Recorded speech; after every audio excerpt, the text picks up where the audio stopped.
What's up, wonderful things? Thank you very much for clicking this video. Before you walk away, let me tell you what we are all about. Peace, love, forgiveness, honesty, and good vibes is all we are all about. Straight out of Africa, man. With some with a combination of many videos and a bit of everything. Watch till the end and leave your comments. Tell us where you're watching from, man. I'm calling out all the parents. If you're a parent and your child is in pre-K to elementary school to high school, I'm calling you out. The children today, I have never experienced, and I'm 22. Having to teach and work with you guys as children has been the most traumatic experience of my life. I teach 5-year-olds ballet. 5-year-old girls ballet. I have a class of 10 students. They don't respect any authority. You ask them, can you stand in your designated spot? They're telling you no and shut up. They're throwing things at each other. They're throwing things at other people, other classmates. You say, can everybody sit in their spot? I don't want to. I'm not doing that. You don't get to tell me what to do. You're not my mom. You confront the parent. The parent tries to argue with you and fuss at you because you tried to reprimand and redirect their kid. I told a young little girl, please sit in your spot. You're not my mom. You don't tell me what to do. Okay.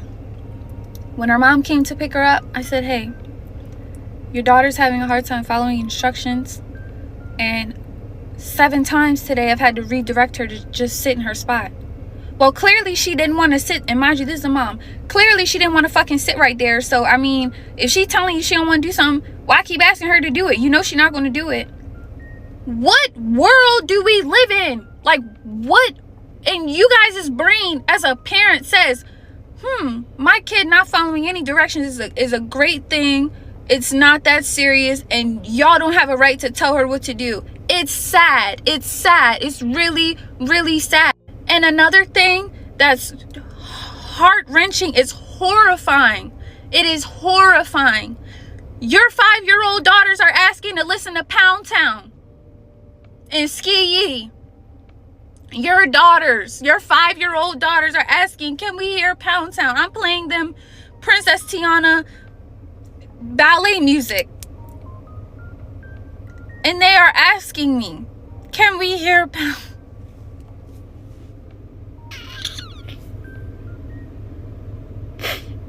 I don't know what to do. I don't know what to do. And I'm so scared for these little girls today because this is the most insane agenda push I have ever seen in my life. We do freeze dance. You guys' daughters are twerking at 5. Where's the parenting? Where's the boundaries? Where's the help? Y'all are not helping your kids. You're hurting them.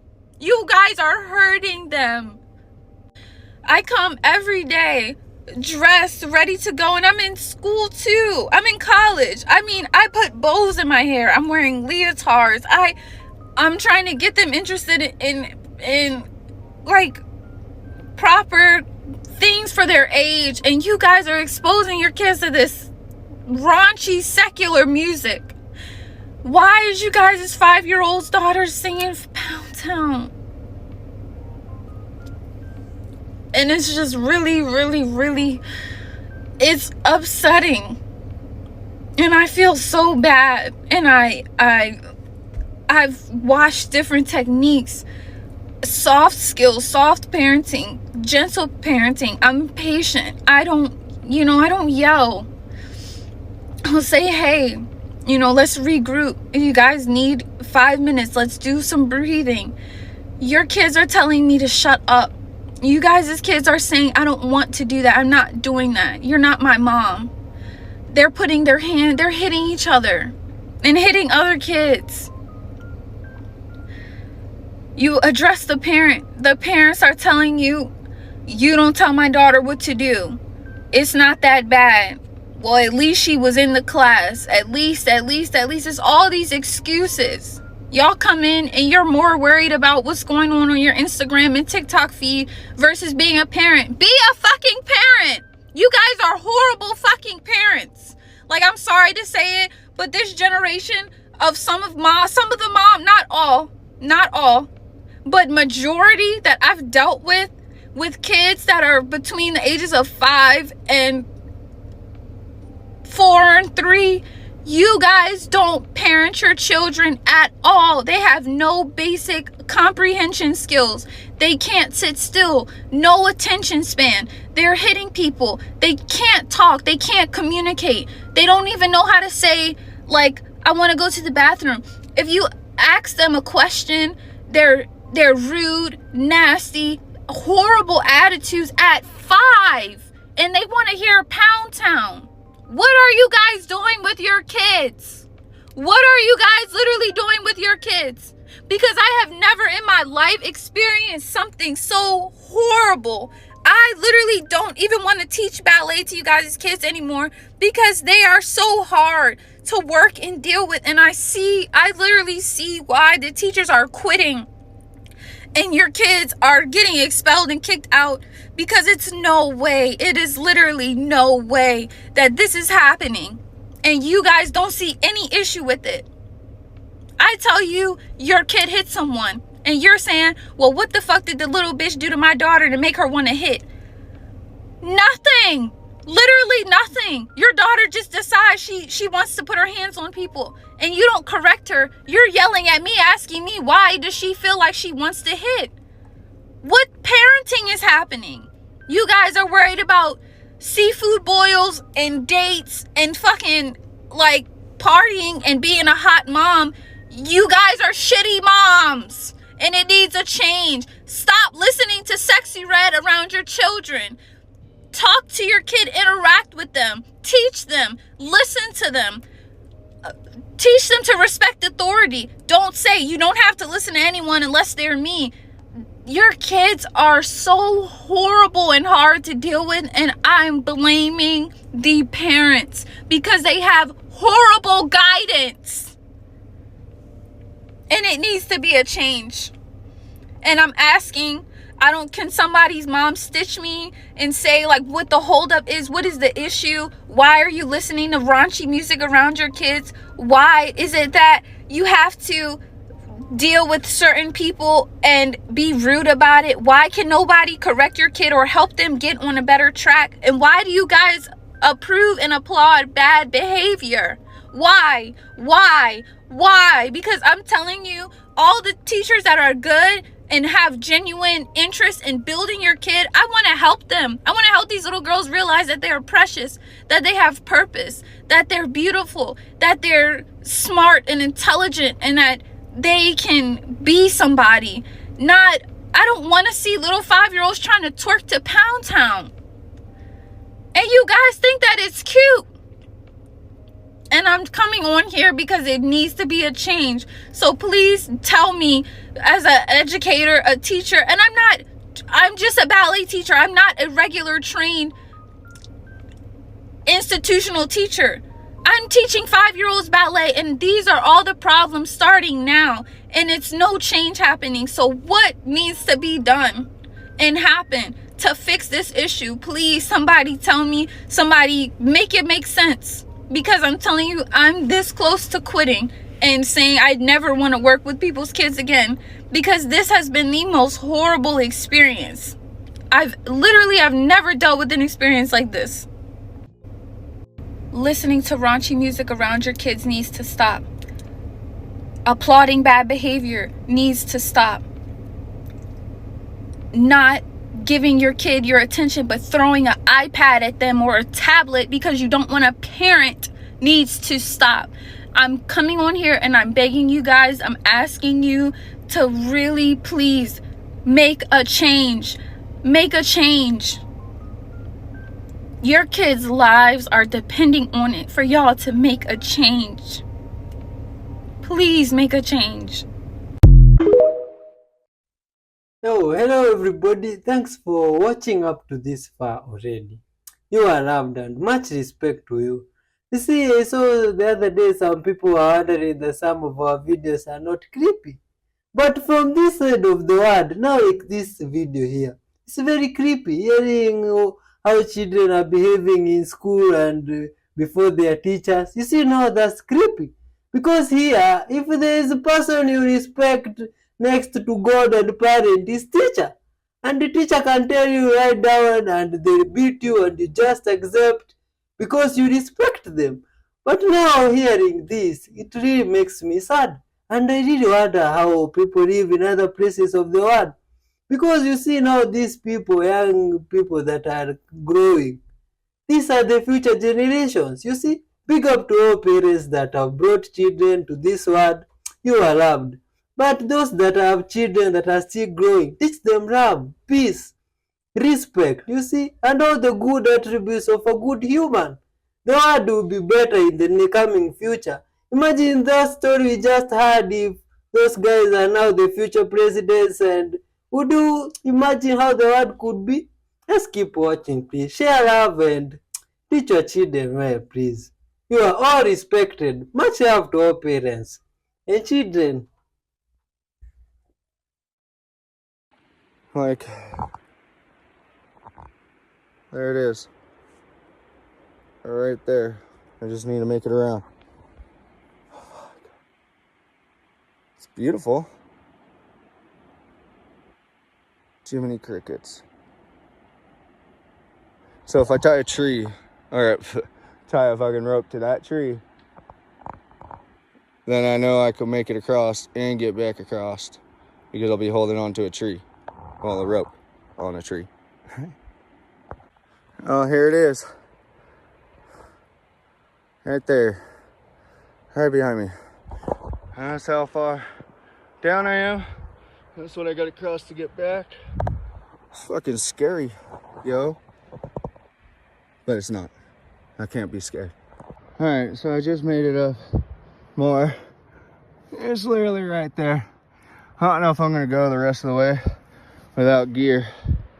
But somebody's made it up as far as I have. Because here's some footprints. I mean, they're pretty big footprints, like, in holes. Like, that one's way bigger than my foot. Like, fuck. But this is it. For all its glory. Back down to the bottom. There's the fucking cliff. Sweaty, dirty, muddy. That's it. Climbed it. If you've been watching our previous episodes, you probably know that that guy This might be a was... dumb question, but like, how the fuck did these things move?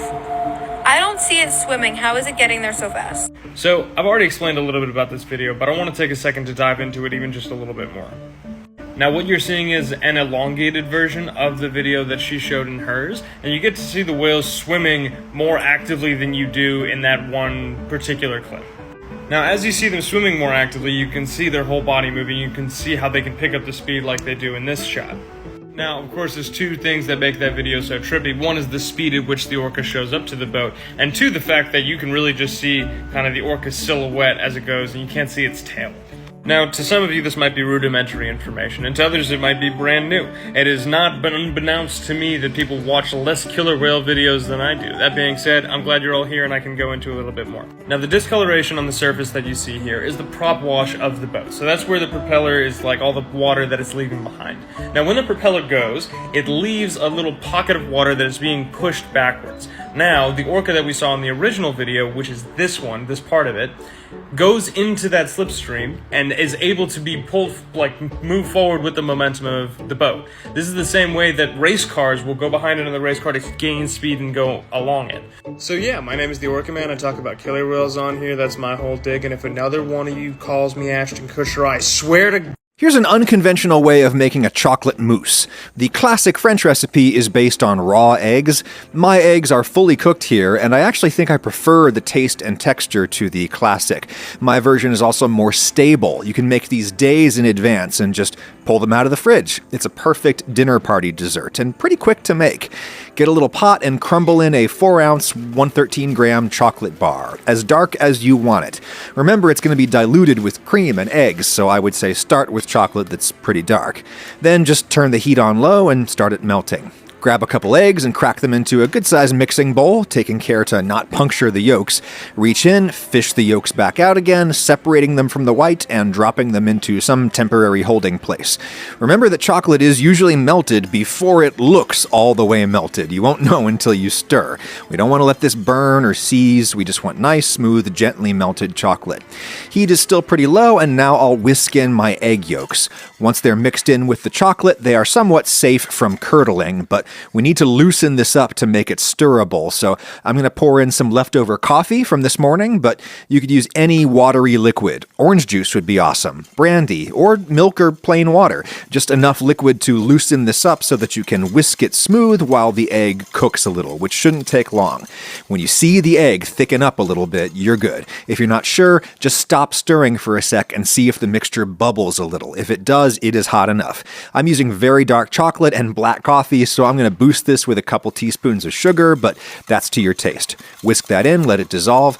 Now I'll just scrape this chocolate base out into a bowl here where it can cool down before we mix it with everything else. I'll throw the pot in the sink and let it soak because we'll need it again. Into a smaller mixing bowl, I'll drop 2/3 of a cup of cream, 160 mils or thereabouts, and I'll whip that up. Yes, this is a dessert, so it's lots of calories, but it's an extremely fluffy dessert, so much of the finished volume will be non-caloric air. Besides, I have no problem eating an occasional dessert, even whipping the cream before you over-whip it into butter. Now is a convenient time to work in a little vanilla, or a lot, just mix that in. Now we need to whip the eggs, so first we gotta wash these beaters. Even a little fat absolutely does weaken egg foams. That's not a myth. I proved that to you in Monday's vid, linked in the description. I'll also wash that pot, and while I'm here, get a little fresh water in there. Doesn't have to be a precise amount because we're gonna boil it back out again. It's just there to dissolve this 1/3 of a cup granulated sugar, about 70 grams. With that, I'll put a glug of corn syrup or any other invert sugar. That'll keep the table sugar from recrystallizing and seizing as we get this boiling with high heat. While we wait, I'll drop a little pinch of cream of tartar into the egg whites and start whipping. The cream of tartar will stabilize the foam. A couple of drops of lemon juice or vinegar would do the same. This should only take like 2 minutes. Beat to pretty firm peaks. Those look good. I'll pool the syrup to one side so I can more easily take its temperature, looking for 240 Fahrenheit, 116 Celsius. It'll just be starting to go golden at the target temperature. Safely but swiftly, I'll beat that into my egg whites. Drizzle a little in, beat it for a second, repeat until it's all in. You can just dump it all in at once and beat, but there's a risk that you'd fling syrup onto the side of the bowl where it would immediately cool and harden into crunchy little beads.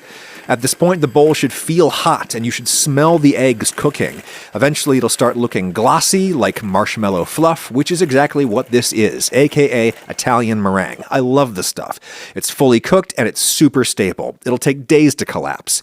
The meringue is done now, but I want to keep beating it for a few more minutes just to cool it down. I don't want it to be so hot that it instantly melts my cream. When it feels lukewarm on my finger, I'm good to beat in my chocolate mixture. You don't have to gently fold this in. The Italian meringue can handle at least a little hard mixing before it deflates too much. The chocolate is dispersed smoothly, now time for whipped cream. This I will also beat for just a second, but you do have to be careful about deflating whipped cream. Just a second of beating, and then I'll scrape down the bowl and finish the job with some gentle folding. This is the finished product. It's not going to bake in the oven or anything, so if you see lumps, now is your only chance to stir them out. Looks pretty great, but if it doesn't look like chocolate mousse to you, that's because it needs to chill thoroughly. Booze glasses of all kinds are perfect for this. The only trick is you want to drizzle in the mousse without getting the rim of the glass dirty, because it can be kind of hard to wipe clean without leaving a smudge. We've got at least 4 generous dessert portions here, but some of these I'm going to underfill for reasons. If you want to smooth off the surface, you can just swish the glass around a little. Doing this in a brandy snifter makes everything seem way classier than it is. Chill for at least a couple hours or ideally overnight. That looks pretty interesting. But I only have like 5% of everything there. Ride? Yeah. So I worked at a show where we were thinking about doing a segment with people that used to be on Pimp My Ride. And where are the cars now? That's a good idea. Horror story. Really? All of these people were completely taken advantage Oh, of. that's the story we need to be telling. So I got a hold of, let's say they did 60 episodes through Facebook and other digging. I got a hold of maybe 20 people that appeared on the show. Wow. And all of them had the same story, which is this. They had their show completely, or their car completely redone. Yeah. And most of them, if you remember, they would put like PS2s in the back and TVs. Bro, there were fish. An aquarium. Yes. There was literally one with an aquarium. What happens after the show stops filming? They take all that stuff out of the car. What? But they leave all the other changes they made. So like in the back, if they put a PS2 and a TV, after the show, they take away the TV, take away the PS2, but leave everything else they've done to the car. The mounts and the wires, so yes! they left those weird plastic in there. And then they did nothing to the actual like mechanical components to the car. So you might have had a car that had 200,000 miles on it. It was a piece of crap, and they just put a PlayStation in the back. And then like left you with a hole in the back of your car. Y'all got hosed for something that you thought was going to be real cool. Isn't that crazy? What? That sounds mean. This is going to be the most controversial thing you've ever heard. It's going to upset a lot of people and it's going to invalidate a lot of people. And you're going to be the first person to hear this from me because this is what I've realized. I don't think anybody has ever said any of this. Listen to this. I have an occult library of over 3,000 books that's in my university. I've been reading those books. Now, this is what I've learned. I now know this. This isn't my truth. This is the truth. You can treat it however you want. But the whole terminology of all of these deities that existed, whether they did or they didn't, it is a fictitious hierarchy that thought and belief give energy to. The elite have created their own religion and their own deities that are symbolic to what they worship. So when you hear Baal, all of these demonic essences, Satan isn't a real person, it's a collective. It's basically a consciousness. It's like an idea behind something that they label it as Satan. So think about this. All these deities, the Baphomet, Baal, they're all metaphysical of some form of an idol or a totem that belongs to the collective of Satan. So they created this element to worship, a fictitious religion that they created because thought is everything. So they pour energy into this thought to manifest it. And by manifesting it makes it somewhat real in the ethereal. So that's why you can get hit by energy or entities, because it's the same thing as the apple trick. When you put your hands out and you say apple, apple, apple into your left hand and you imagine an apple forming, what happens? You feel something materializing in your hand. So if you can get a collective individuals to have a belief in something, what does that do? It brings an element of it to life. So it's the same concept as a religion. This is why religions are all metaphysical. They're all based off of astrology and anatomy. They're not based off of real people. But the thing is, we can kind of make the concepts real through the ethereal. So we're giving homage to religions. So just how the elite created a religion and system matrices to make them stronger, because thought and belief through worship, through acts of whatever, it's all energy. So they created a religion to imbue them with power. Do you see what I'm saying? And it's the same thing with Jesus and all these other different religions. They're system matrices to follow to imbue you with power. And that's the biggest, broadest perspective that I've figured out. So this whole thing is you can set up your own system matrices to be the best version of you, and as long as you follow those laws, that's where your resonance will be. This is why life can happen for you and you can manifest things. But the thing is, you'll notice that the most successful people that exist, they're not religious. They're not religious at all. You might find celebrities that are Christian, but you won't find a lot of wealthy billionaires that go to church, that are all about the religions. They understand what it is. It's like someone worshiping a saint statue. Yes, there's a lot of truths of concepts that are in the Bible. Like, we should not worship false idols. And the thing is, if you can worship yourself and love yourself, you can love others. That's the first thing you learn. It's the same thing when you get in a relationship with someone. You have to learn how to love yourself before you can love the person that you're in a relationship with. And that's how it works. So that's the thing is, yeah, I should worship myself, my temple, and worship my state of mind into a blissful state so I radiate love and I'm virtuous and I radiate that frequency so I'm able to lead the pathway and people will be influenced by my virtuousness. And the sacred oil is just the Christos oil. It's just the functions, the autonomic functions of the body. through attention. So you can imbue things with energy. So they know this. And this is what the government tells us. The government says that we manifest our reality.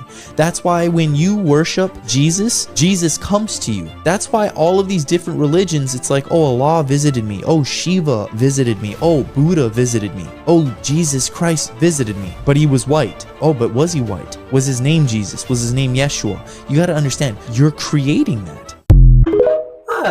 I believe love and unity can cure the Top world. 3 creepy last words people said right before dying. Laura said that she was working a night shift job as an aide, caring for a lady with terminal cancer on hospice at home. The lady was starting to slip, so Laura woke up her family, 2 girls and a DH. They were all sitting around. She was pretty quiet and peaceful. All of the sudden, she looked towards the door and said, "Rex?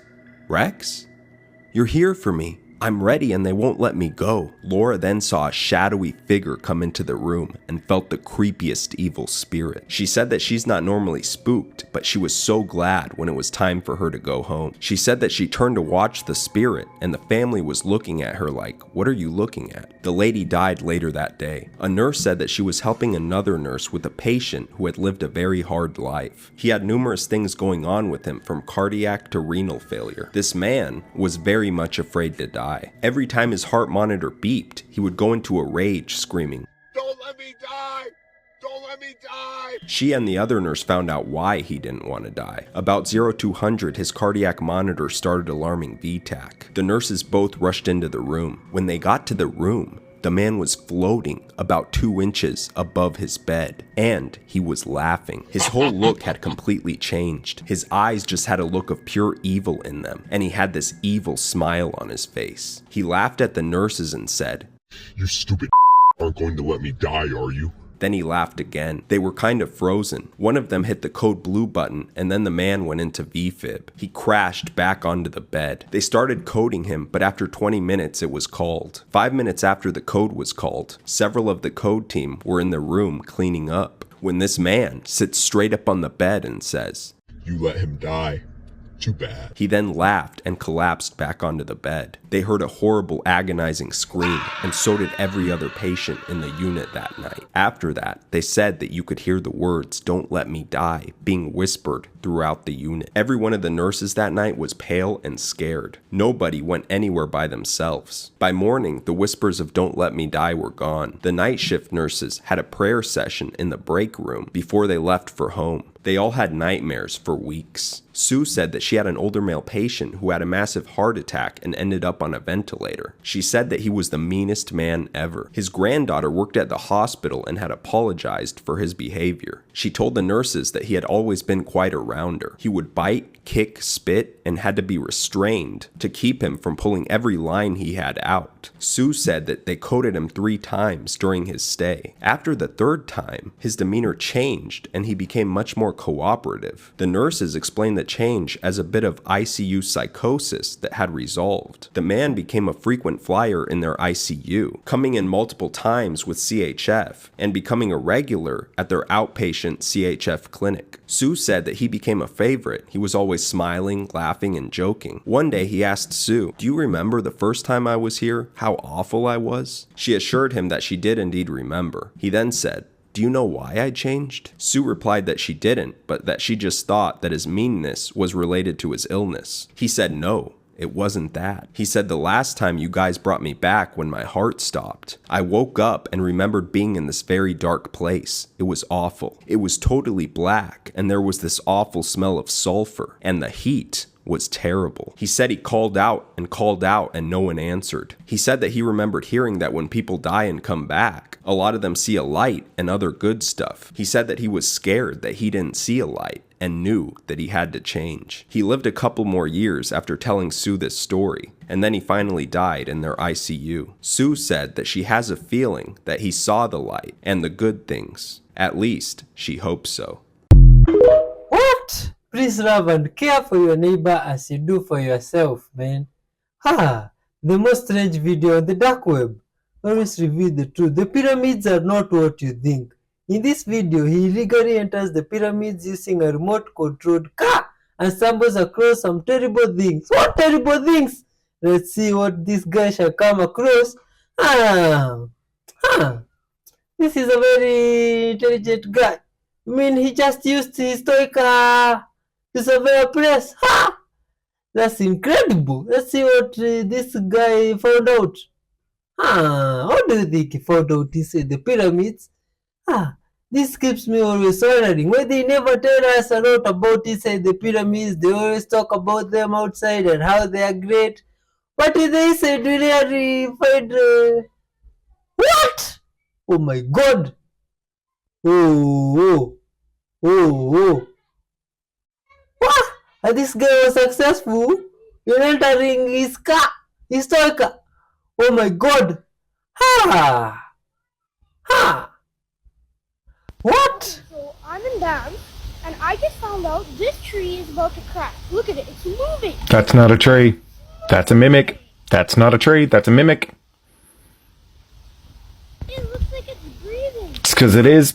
Oh, what's up with now that? You don't want to name? miss this video. So you see the Aurora Borealis, y'all, right? So at this point, they are trying to take the opportunity to remove themselves from this firmament.